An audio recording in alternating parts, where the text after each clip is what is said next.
So in this video, I want to give you all the information that you need to get rid of your constipation once and for all, and that only includes 2 nutrients. Now, constipation is a problem with your digestive system in which the food that should normally be traveling through your intestines got stuck. Now, maybe you've clicked on this video and you aren't really sure whether you have constipation or not. And I personally think that a large percentage of the population is at least suffering from a mild constipation, because the 2 nutrients that are usually deficient in constipation and that we are gonna cover are deficient in almost every diet. Honestly, I didn't even know that constipation existed for most of my life. Everyone knows what diarrhea feels like, but with constipation it's a little bit harder to tell, unless it's a very severe case. So if you search for the indicators of constipations on the internet, you will quickly find that you should have at least 3 bowel movements a week. Now, that is a very general statement and really not applicable for most people, because this really depends on the food volume and fiber intake. They will also tell you that constipation is due to a lack of fiber, and so I really want to clarify that this is just another myth that these mainstream platforms have ingrained in everyone's heads. Fiber is not just fiber. There are 2 categories of fiber: soluble and insoluble fibers. Soluble fibers actually have an anti-nutrient kind of effect by delaying small bowel absorption and inhibiting digestive enzymes. So in easy words, they slow down the digestion. Of course, the mainstream told you that, right?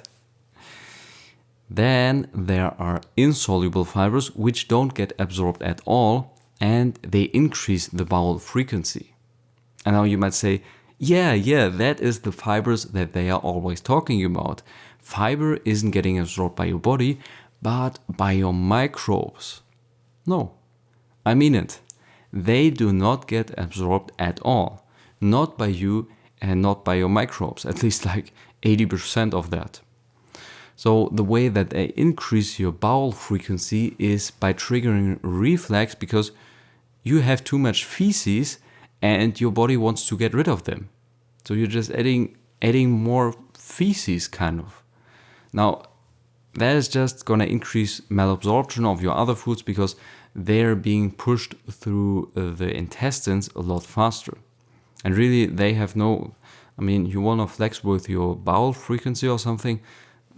That makes no sense. And there were indigenous groups that didn't contain or that didn't eat any fiber at all.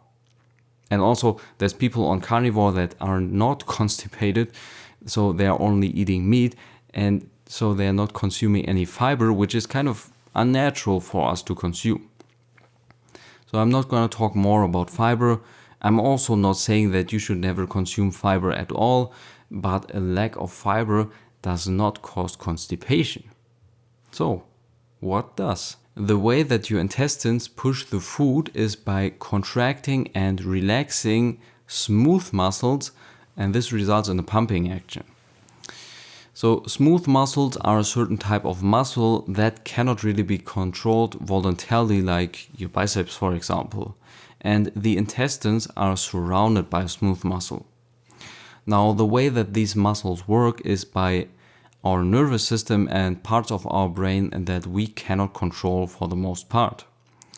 For them to work properly, we need to be in a relaxed state, hence the parasympathetic nervous system, also being referred to as rest and digest. So our diet, in more detail, certain nutrients influence our muscles and nervous system. When we are deficient in certain nutrients, our nervous system cannot work properly anymore. We get stressed by simple situations, the external world being the lesser problem and your diet being the major problem. Now, forget what anyone ever told you. Your diet is far from perfect. Otherwise, you wouldn't have any problems related to health. You would never get stressed, sleep perfect, always have a good mood and be successful. Now, I don't want to exclude anything external, but thiamine, also being called vitamin B1, has completely changed my viewpoint about stress. So thiamine is the first nutrient that I want to talk about. You can imagine thiamine as the food for your nervous system, especially your autonomic nervous system.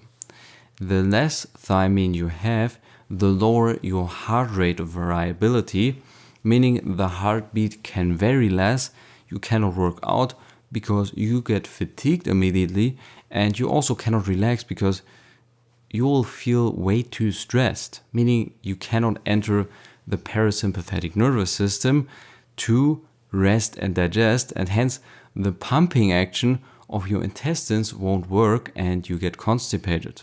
Thiamine is low in almost every diet, and that is because the best sources of thiamine are animal products, and it gets depleted by sugar, so carbohydrates, exercise, and especially alcohol. So the more you do all of these things that deplete vitamin B1, the more meat you need to fill it up again. Of course, nobody knows that you need a lot of high quality steaks after you had alcohol. Now, I also know that there are some plant foods being very high in thiamine, but they shouldn't be considered for the most part, usually being high in anti-nutrients, especially lectins that are just gonna cause more inflammation of your digestive system, and also high in omega-6, again leading to more inflammation. Now, in the context of meat, it's also very hard to get thiamine because the best source of thiamine by far is pork, and most pork is just so high in omega-6s, especially the conventional stuff. And pork would kind of be, I think even in nature, pork would just naturally be higher in omega-6 because they are also eating a lot of nuts and stuff like that. And they would just be a natural source of omega-6s, just like fish is a natural source of omega-3s. So if you had a diet high in fish and too high in omega-3s, then pork would be something good. But for most people, we are getting way too much omega-6s, and so we should not be eating pork. Beef being one of the least inflammatory meats, especially when fed with grass and without antibiotics, but beef is naturally low in thiamine. So what I would recommend is get a supplement and take it with every meal that has carbohydrates or sugar, probably all of your meals unless you are keto or carnivore. You will feel a lot less stressed and improve the health of your overall body because it's so important to be in a relaxed state, leading to slower aging, lots of important stuff. There's even some conditions called beriberi, and this is a lot of conditions caused by vitamin B1 deficiency. Now, it's really important that you need vitamin B1 with every meal because carbohydrates just use so much up, and thiamine doesn't really get stored that well, so you can't just take a very high amount one time and then just not take it anymore. You need to take it with every meal. It doesn't really get stored that well. And also, most of these supplements that you can find online, especially on Amazon, they're just dosed like way too high. A natural dosage would be like 1 to 3 milligrams, but they're usually having like 25 to 100 milligrams. And so the question is that bad? Or, I mean, they will tell you it's just being filtered out by your kidneys. Yeah, that's the thing. So imagine you're legit taking 100 milligrams of thiamine with a meal. You're maybe gonna absorb 3 milligrams of that, and then you have 97 milligrams that need to be detoxed by your kidneys. I mean, it's obvious that this is gonna lead to kidney damage. So I couldn't really find a supplement online that has natural dosaging and came in a good form. So what I did is I got brewer's yeast in the form of tablets. So brewer's yeast is a byproduct of making beer, and this is just a certain type of yeast that has a lot of thiamine. And since this is really not an extract of thiamine, you need to take a lot of these pills, or it's just the yeast that you're taking. So you need to take, in most cases, depending on the size of the pill, you need to take at least 10 per meal. Now, again, to sum it all up, increase your thiamine and definitely decrease your alcohol, very, very important. And also decrease your stress, but you're also doing that by just nose breathing. That will feel a lot easier when you have more vitamin B1. And overall, you will just be a lot less stressed when you have more vitamin B1. But of course, just overall, try to lower your stress. Breathe through the nose. Now, the next nutrient that I want to talk about is magnesium. Magnesium is important for the relaxation of the muscles, and calcium, its antagonist, being important for the contraction of muscles. Magnesium is a mineral that you cannot obtain from food anymore, sadly, and calcium is being unnaturally high in most diets because of dairy. In my calcium video, I've explained all of that in depth, and there's also a factor X that I explain that really severely constipated me, but that would be too much for this video. I advise you to definitely watch that.